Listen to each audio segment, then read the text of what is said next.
చిన్న ప్రార్థన చేసుకుంటూ మహోన్నతులమైన మా కన్న తండ్రి, దేవ పరిశుద్ధుడా, మమ్మల్ని ప్రేమించి ప్రేమిగా మీ సమూహంలో చేర్చి మీతో సహవాసం కలిగి ఉండడానికి ఇచ్చిన అవకాశాన్ని బట్టి మీకు తండ్రి, సమయంలో మీ గ్రంథంలో ఉన్న సంగతులను మీ మనసుకు మేము ఆలోచిస్తూ ఉండగా మీరేతో నీడగా ఉండి ప్రతీది మీకు అనుకూలంగా మీ చిత్తానుసారంగా మేము ఆలోచిస్తూ మాలో ఉన్న లోపాలను సరిదిద్దుకుంటూ మీరు మాకు అనుగ్రహించే ధన్యతను మేము సంపాదించుకునేలా సాగించే చెబుతున్న మాటను, వింటున్న మాటను, చదువుతున్న మాటను తండ్రి మా మనసులో భద్రపరుచుకొని ఆ ప్రకారంగా జీవించి మీరున్న మహాలోకమైన పరలోకానికి మేమందరం కూడా చేరుకునేలా సహాయాన్ని చేకూరుస్తారని ఆశిస్తూ ప్రతి విషయంలో మీ కృతజ్ఞతాస్తుతులు చెల్లించుకుంటూ క్రీస్తు పేరిట ఈ ప్రార్థన అడిగి వేడుకుంటున్నాం తండ్రి, ఆమేన్. చేరి వచ్చిన మీ అందరికీ మన రక్షకుడైన యేసుక్రీస్తు వారి పేరిట నా హృదయపూర్వక గత కొన్ని రోజులుగా బాప్తిస్మం గురించిన సత్యాన్ని మనం ఆలోచిస్తున్నాము. బాప్తిస్మము తీసుకునే ప్రతి ఒక్కరు కూడా, అలాగే బాప్తిస్మము ఎవరైనా ఇవ్వాలి అనుకున్నప్పుడు ఖచ్చితంగా వారికి తెలియజేయవలసిన విషయాలన్నీ కూడా తెలియజేసిన తర్వాతే బాప్తిస్మం అనేది ఇవ్వాలి. ఇది మన సొంత ఆలోచనతో చెప్పుకుంటున్న మాటలు కాదు, అలాగని ఎవరో చెప్పిన మాటలను మనము పాటించడం. ఇది స్వయంగా యేసుక్రీస్తు వారు అపోస్తలులకు అప్పగించిన ఏదైతే బోధ ఉందో ఆ బోధను అనుసరిస్తే, ఆ బోధను మనం ఆలోచిస్తే అక్కడ తెలియజేసిన విషయం ఏంటంటే, బాప్తిస్మము ఇచ్చే ముందు ప్రతి ఒక్కరు కూడా దేవుని రాజ్యమును గూర్చి, అలాగే క్రీస్తు నామాన్ని గూర్చి వారికి తెలియజేయాలి. అపోస్తలుల బోధలో మనం ఎక్కడ చూసినా దేవుని రాజ్యాన్ని గూర్చి చెప్పడం, అలాగే యేసుక్రీస్తు వారి యొక్క నామాన్ని వారు ప్రకటించడం అనేది చాలా అంటే చాలా స్పష్టంగా మనకు తెలుస్తుంది. పౌలు గారు కానివ్వండి, అపోస్తలులుగా ఉన్న 12 మంది కానివ్వండి, అలాగని పౌలు గారు కాదని కాదు, పౌలు గారు కూడా అపోస్తలుడే. వీరందరూ కూడా ప్రకటించిన విధానం అనేది దేని గూర్చి ప్రకటించారు అనేది మనం ఆలోచిస్తే దేవుని రాజ్యాన్ని గూర్చి, అలాగే యేసుక్రీస్తు వారి నామాన్ని గూర్చి తెలియజేయకుండా వారి యొక్క బోధను ముగించలేదు.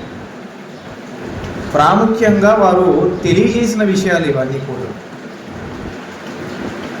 ఒకసారి అపోస్తలుల కార్యములు 28వ అధ్యాయము, అపోస్తలుల కార్యములు 28వ అధ్యాయము 31వ వచనంలో, ఏ ఆటంకమును లేక పూర్ణ ధైర్యముతో దేవుని రాజ్యమును గూర్చి ప్రకటించుచు ప్రభువైన యేసుక్రీస్తును గూర్చిన సంగతులు బోధించుచు ఉండెను. కదా, పౌలు గారు కానివ్వండి, పేతురు గారు కానివ్వండి, మిగతా అపోస్తలులు వారందరూ కూడా దేని గూర్చి ప్రకటించారు, దేని గూర్చి వారు బోధించారు అంటే దేవుని రాజ్యాన్ని గూర్చి, అలాగే యేసుక్రీస్తు వారి నామాన్ని గూర్చి వారు బోధించారు.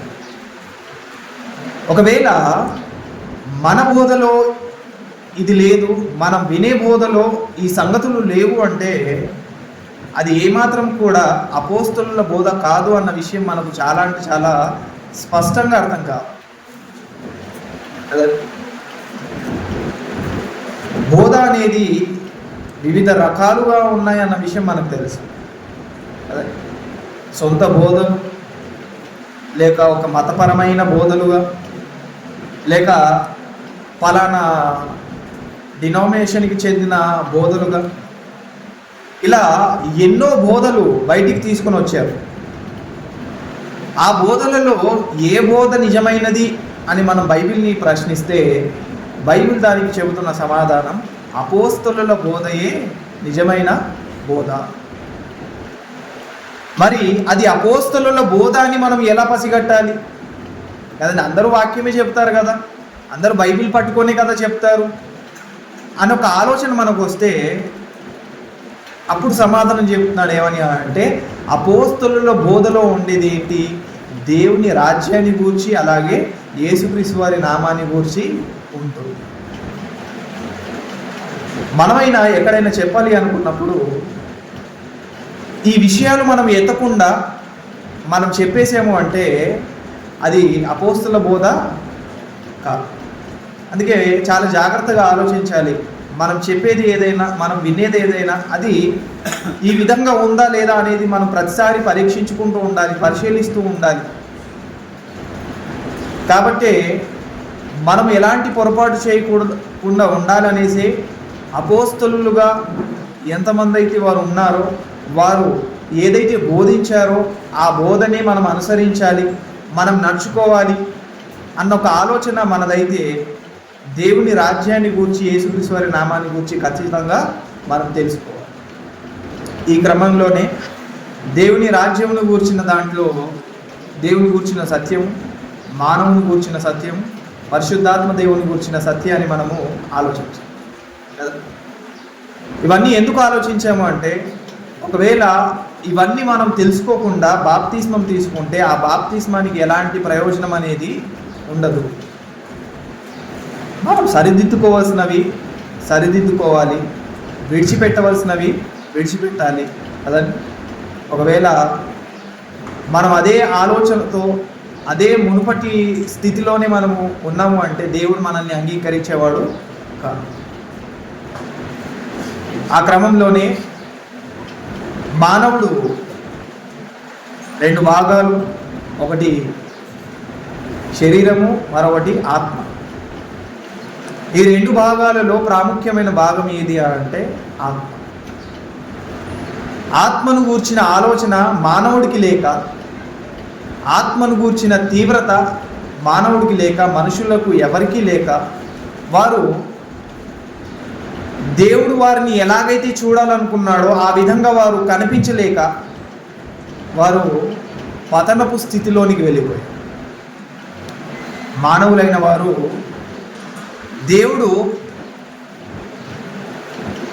తాను ఏదైతే మహిమను వారికి ఇవ్వాలనుకుంటున్నాడో ఆ మహిమను వారు పొందలేకపోతున్నారు. దేవుడు వారికంటూ ఒక స్థానాన్ని ఇవ్వాలనుకున్నాడు, అనగా మానవులకు, మనకు. మనం ఆ స్థానాన్ని పోగొట్టుకోవడానికి గల కారణం ఏంటంటే మనము పతనపు స్థితిలోనికి వెళ్ళిపోవడం. మనమందరము కూడా ఆయన కుమారులుగా, కుమార్తెలుగా ఉండాలని తండ్రి అయిన దేవుని యొక్క ప్రణాళిక.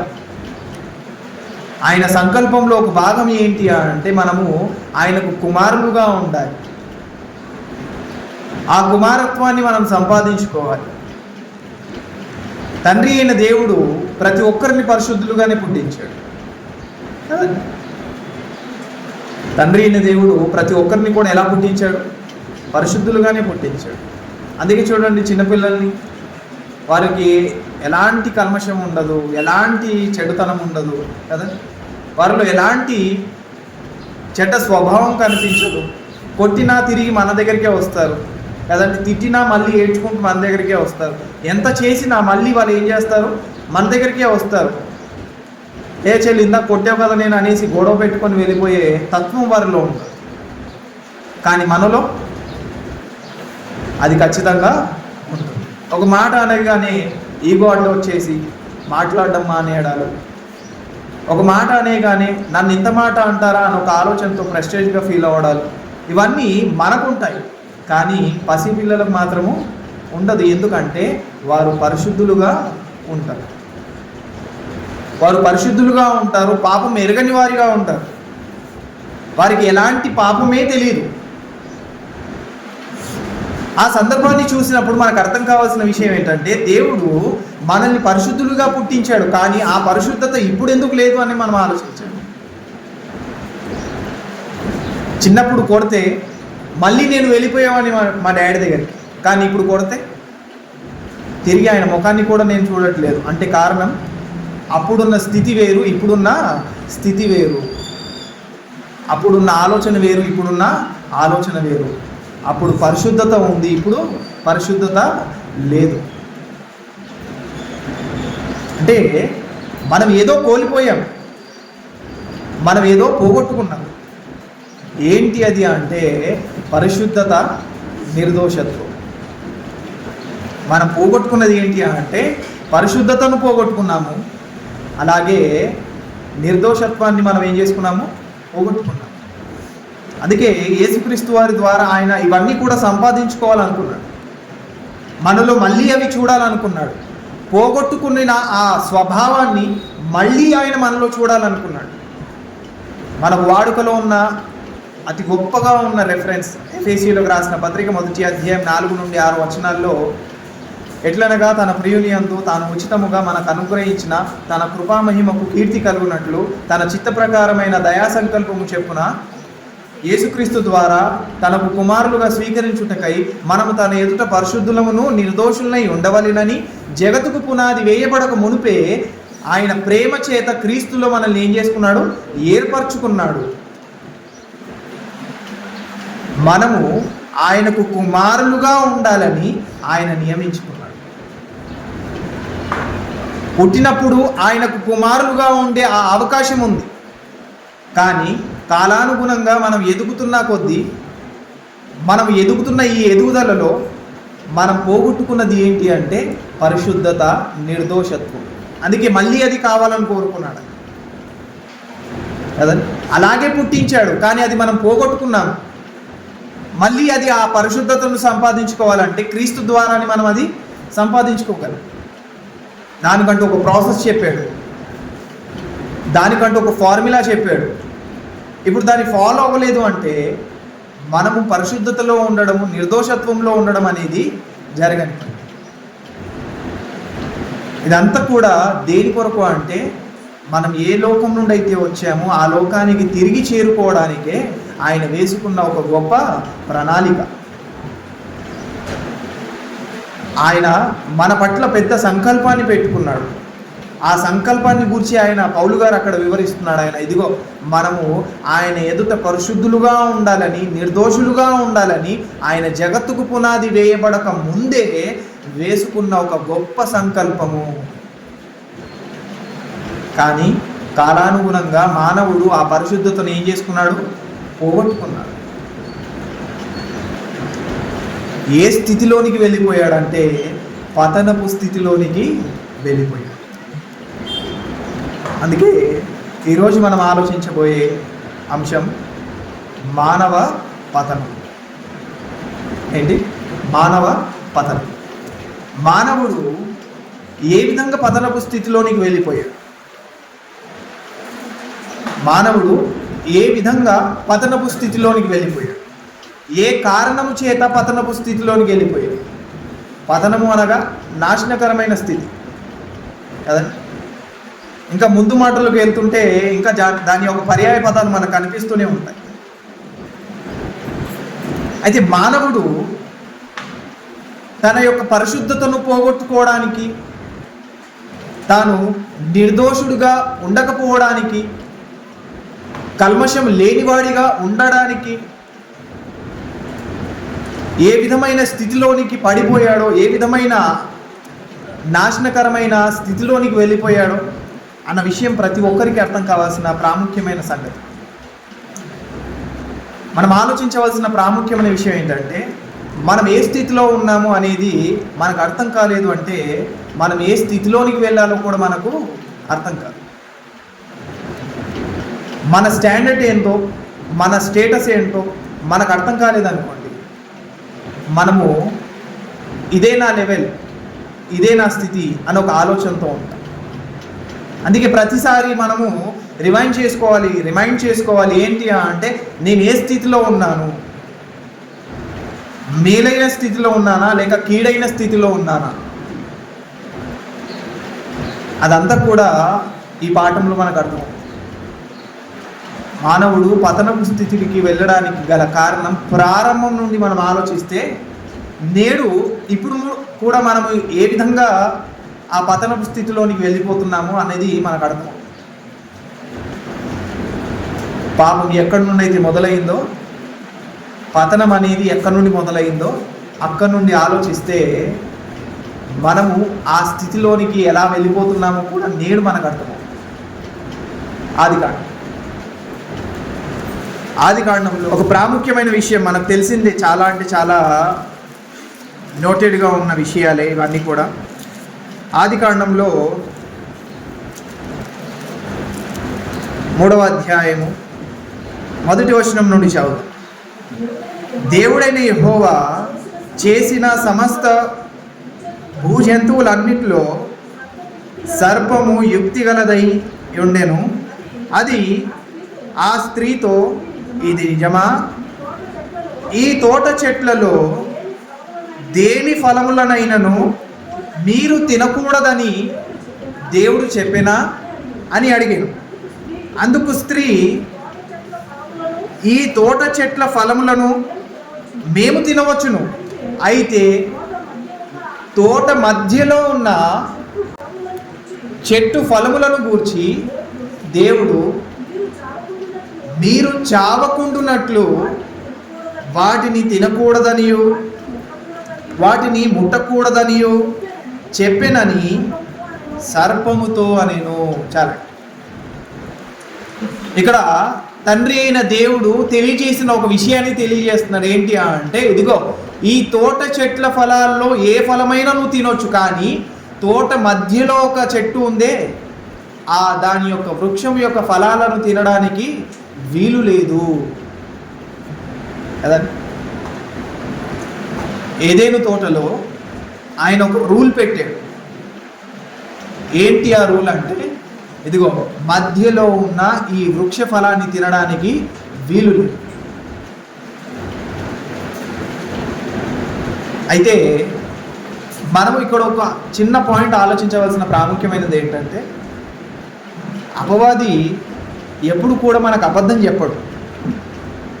వాడు చేసేది అబద్ధమే, కానీ మనతో మాట్లాడుతున్నప్పుడు మన ఆలోచనలు వాడు వచ్చినప్పుడు ఎప్పుడు కూడా అబద్ధంగా వాడు చిత్రీకరించడు, అబద్ధంగా మాట్లాడు.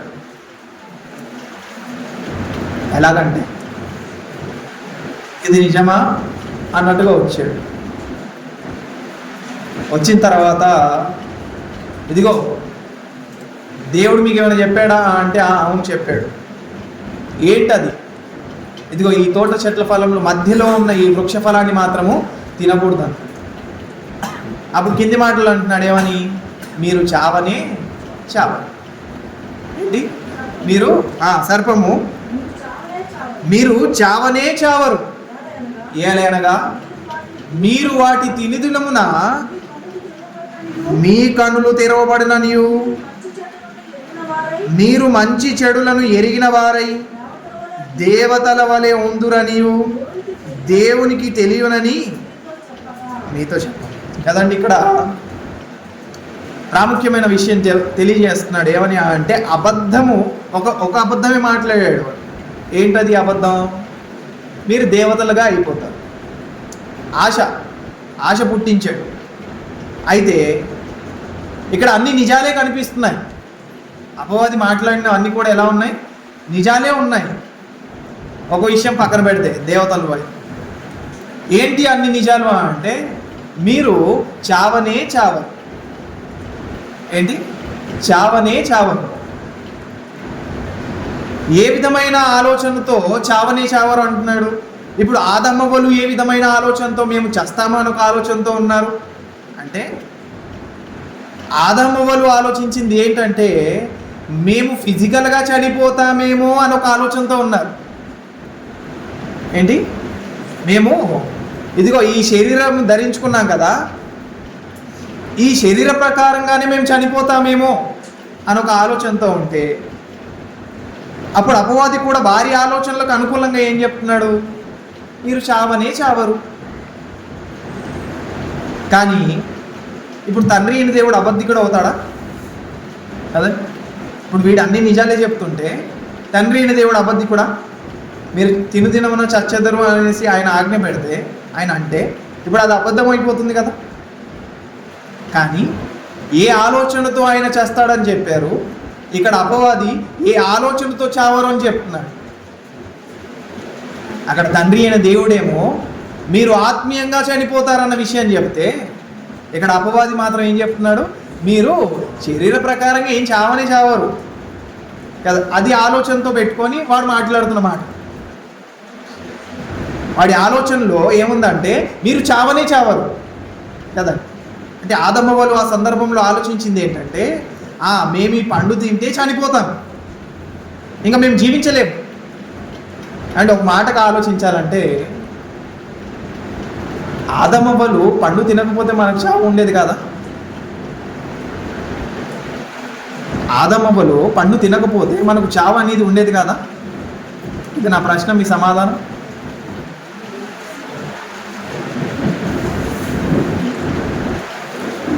ఉంటుందా ఉండదా అండి? ఉంటుంది. ఎందుకు? మనం ఏ లోకం నుండి వచ్చామో ఆ లోకానికి మళ్ళీ ఏం చేయాలి, వెళ్ళిపోవాలి. ఈ భూలోక సంబంధమైన కాలానికి ముగింపు అనేది మరణం. ఆ మరణాన్ని గురించి మాట్లాడలేదు అపవాది, కానీ ఆలోచన మాత్రం అలాగే తీసుకొని వచ్చాడు. అక్కడ అటువైపు ఆదమవ్వలు కూడా ఆలోచిస్తుంది ఏంటి అంటే, మేము తింటే చనిపోతాం. కానీ చాలామంది ఇలాగే పొరపడ్డారు, ఆదమవ్వలు చేసిన దానికి ఈ చావు వచ్చింది అని. చావు లేకపోతే దేవుడి దగ్గరికి ఎలా వెళ్తాం కదా.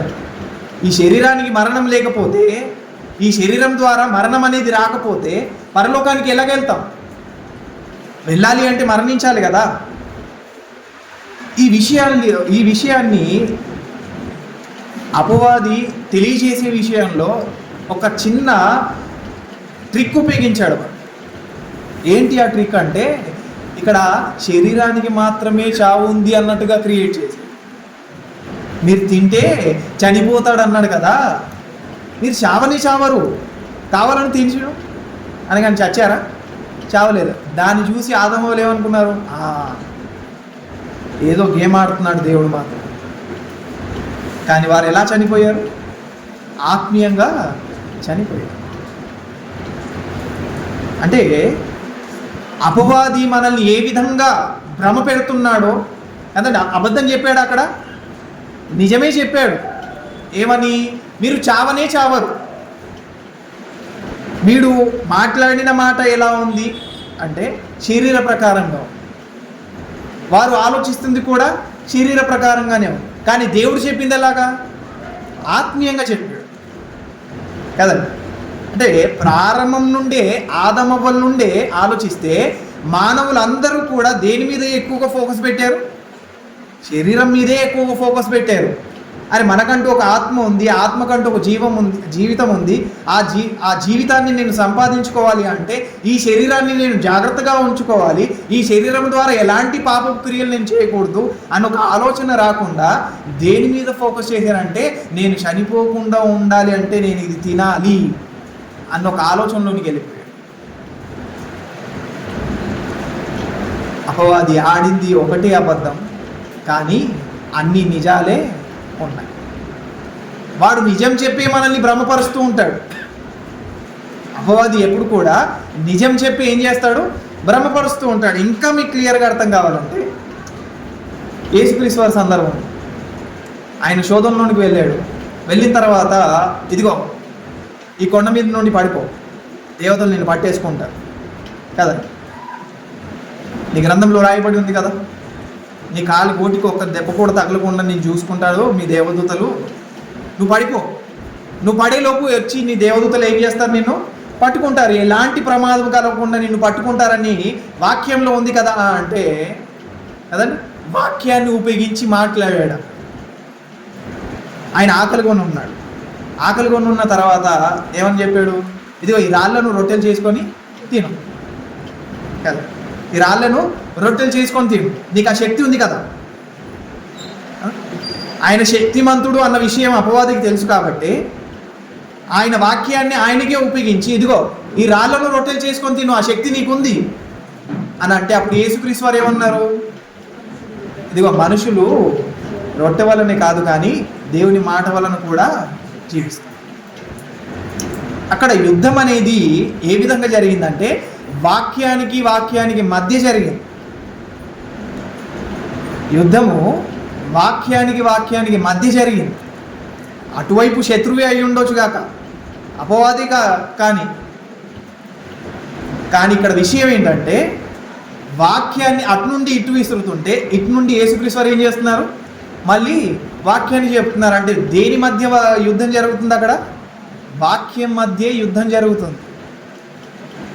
అనుకూలమైన మాట అపవాది చెబుతుంటే అలా కాదు ఇలా కూడా బ్రతకొచ్చు అని యేసుక్రీస్తు వారు చెప్తారు. అంటే అపవాది మన దగ్గరికి ఎలా వస్తాడు, ఏ విధంగా వస్తాడంటే వాక్యాన్ని తీసుకొనే వస్తాడు, కానీ ఆ వాక్యాన్ని వక్రీకరించే ఆ స్వభావాన్ని మనలో పుట్టిస్తాడు. వాక్యాన్నే చూపిస్తాడు, కానీ వాడు మనల్ని ఏం చేస్తాడు? తప్పు మార్గంలోనికి తీసుకుని వెళ్తాడు. సత్యవాక్యాన్ని చూపెడతాడు, కానీ అసత్యంలోనికి మనల్ని ఏం చేస్తాడు? తీసుకుని వెళ్తాడు. సత్యవాక్యం మనం బోధిస్తున్నామని మనం అనుకుంటున్నామండి, అవునా? క్రీస్తు సంఘంగా మనం ఉన్నాము, క్రీస్తు సంఘ సభ్యులుగా మనం ఉన్నాము కాబట్టి అపోస్తుల బోధే నిజమైన బోధ అన్నట్టుగా మనం ఆ బోధను మాత్రమే మనం పట్టుకొని చెబుతున్నాం, ఆ బైబిల్ని పట్టుకొని మనం చెప్తున్నాం. అలాగని మిగతా వారు క్రైస్తవులుగా ఎవరైతే పిలువబడుతున్నారో వారందరూ బైబిల్ పట్టుకొని చెప్పట్లేదా? వాక్యాన్ని చెప్పట్లేదా?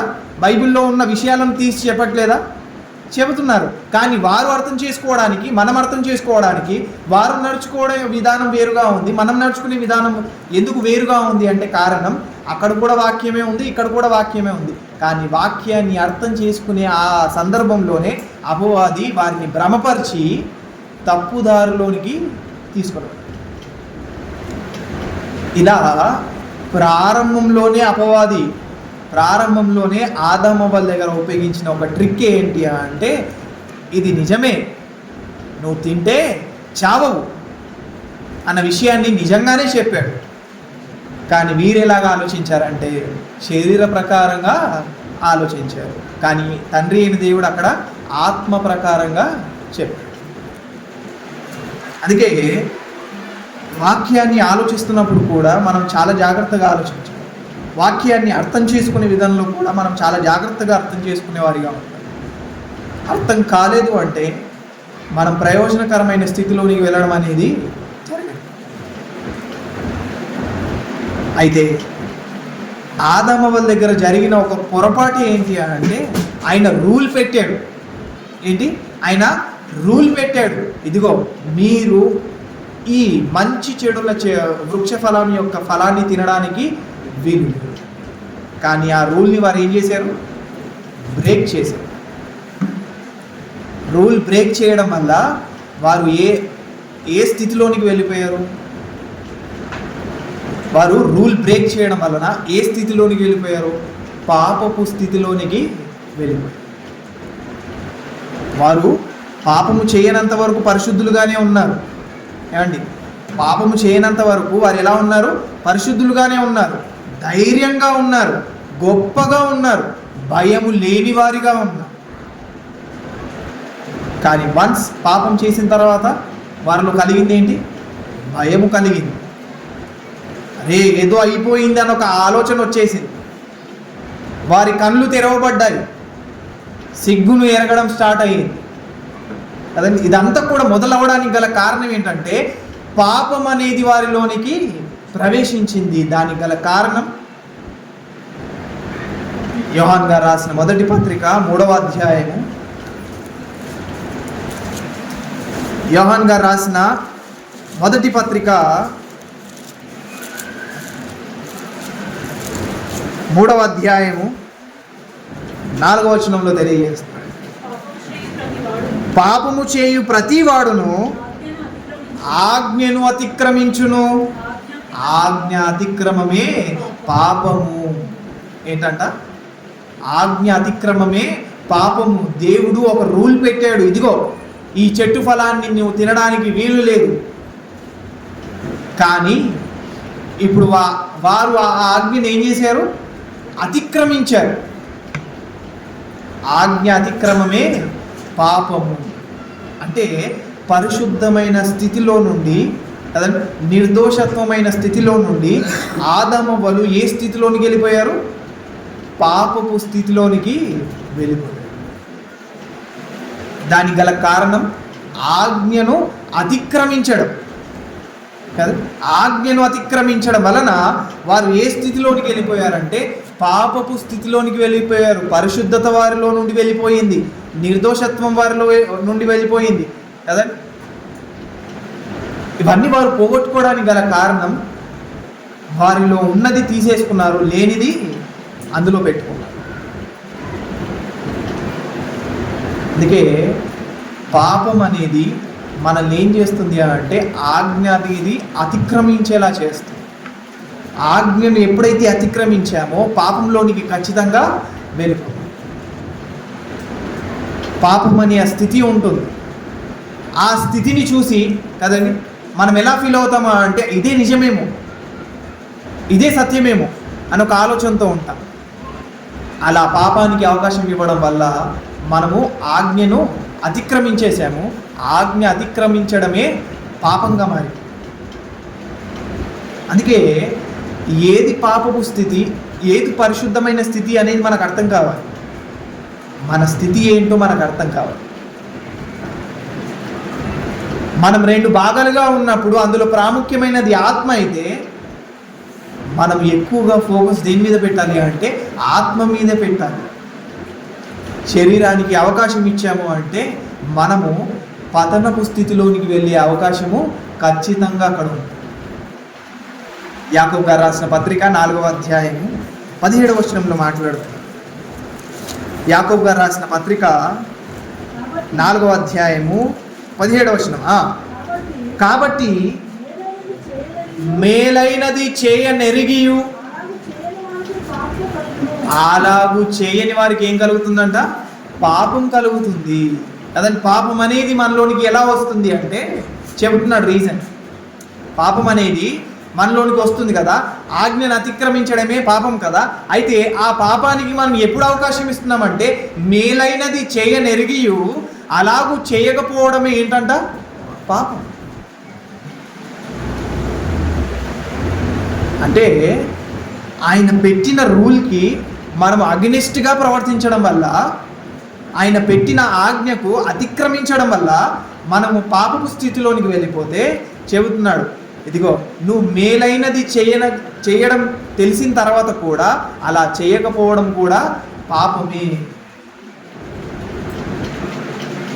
మేలైన విషయాలు మనకు ఎన్నో తెలుసు కదా, మేలైన విషయాలు ఎన్నో మనకు తెలుసు, కానీ మనం అది చేయట్లేదు అంటే ఏ స్థితిలో ఉన్నాం మనం? మేలు చేయడం అనేది మనకు తెలుసు, కానీ అది మనం చేయట్లేదు. ఏ స్థితిలో ఉన్నట్టు? పాపపు స్థితిలోనే ఉన్నట్టు. మనము ఏది చేసినా దేవుడు అన్నట్టుగా మనం చేయాలి. అది కాక ఇతర ఆలోచన ఏదైనా అది దేవుని నుండి పుట్టినది కాదు. మేలైనది చేయడం ఎరగాలి. మేలైన దాంట్లో ఒకసారి యాకోబు గారు రాసిన పత్రికలోనే తెలియజేస్తున్నాడు. యాకోబు గారు రాసిన పత్రిక 1వ అధ్యాయం 27వ వచనం. తండ్రి అయిన దేవుని ఎదుట పవిత్రమును నిష్కలంకమైన భక్తి ఏదనగా దిక్కులేని పిల్లలను, విధవరాండ్రులను వారి ఇబ్బందులలో వారి పరామర్శించుటయే ఇహలోక మాలిన్యము తనకంటకుండా తన్ను తాను కాపాడుకొనుటయే ఏంటంట? అది భక్తి కదండి. భక్తి జీవితాన్ని గురించి మాట్లాడుతూ అది కూడా ఒక మేలైన కార్యక్రమం కదా. అక్కడ చెప్తుంది ఏంటంట? ఇదిగో భక్తి, ఆయనకు నచ్చిన భక్తి ఏంటి అంటే ఆయనకు నచ్చిన ఒక కార్యక్రమం ఏంటంటే చెప్తున్నాడు ఏమని? దిక్కులేని పిల్లలను, విధవరాండ్రులను వారి ఇబ్బందులలో పరామర్శించుటయు కదండి. ఇహలోక మాలిన్యము తనకు అంటకుండా తను తాను పవిత్రపరచుకునే భక్తి. మేలు చేయడం ఏంటి? మేలైన కార్యమే భక్తి కార్యం. ఆ మేలైన కార్యం ఏంటంటే ఇక్కడ చెప్తున్నాడు, దిక్కులేని పిల్లలను మనం ఏం చేయాలంట? పరామర్శించాలి. విధవరాండ్రులను పరామర్శించాలి. ఇప్పుడు దిక్కులేని పిల్లల్ని ఎప్పుడైనా మనం ఆదుకున్నామా? మేలైన కార్యం అంటున్నాడు కదా, మేలు చేయనెరిగియు అలాగూ చేయకపోవడం ఏంటంట? అది పాపం. రూల్ ఏంటి? రూల్ ఇదిగో, దిక్కులేని వారిని నువ్వు ఏం చేయాలి? ఆదుకోవాలి. వారి యొక్క కష్టాల్లో నువ్వు వారిని సహాయం చేయాలి కదా. ఇది మేలైన కార్యం. ఈ మేలైన కార్యం మనం చేయలేదనుకోండి, అప్పుడు మనం ఏ స్థితిలో ఉన్నాము? పాపపు స్థితిలోనే ఉన్నాము. ఇంతకుముందు తీర్పును కూర్చిన సత్యంలో ఆజ్ఞలను గురించి వివరించాం. ఎన్ని ఆజ్ఞలు ఉన్నాయి, ఆ ఆజ్ఞలన్నిటిని మనం ఎలా మీరుతున్నాము? క్రొత్త నిబంధనలో ఉన్న ఒక రూల్ ఏంటి అంటే 99 మనము ఆజ్ఞలన్నింటినీ పాటించినా ఒకటి పాటించలేదనుకోండి, మనం ఏ స్థితిలో ఉన్నట్టు? పాపపు స్థితిలోనే ఉన్నాం. ఆ 99 అన్నీ కూడా ఫెయిల్ అయిపోతాయి ఈ ఒక్కటి చేయకపోవడం. మనం దిక్కులేని పిల్లల్ని ఆదుకుంటున్నాము, విధవరాండ్రులను పరామర్శించుతున్నాము, ఓకే, అది మేలైన కార్యం చేస్తున్నాం. మరి ఆత్మలను రక్షించే కార్యం, క్రీస్తును గూర్చిన ప్రకటన వారికి చేయడం కదండి. ఇలా ఆలోచించుకుంటూ పోతే ఎన్నో ఆజ్ఞలు మనకు ఉన్నాయి. వీటన్నిటిలో ఏదైనా మనం మిస్ అయిపోతే ఆజ్ఞ అతిక్రమమే పాపము. అందుకే మనము పతనపు స్థితిలోనికి వెళ్లకుండా జాగ్రత్త పరచడానికి తెలియజేస్తున్న విషయం ఏంటంటే, ఇదిగో నువ్వు ఆజ్ఞ అతిక్రమించడం వల్లే, నువ్వు ఆజ్ఞను అతిక్రమించడం వల్లే పాపపు స్థితిలోనికి వెళ్ళిపోతుంది.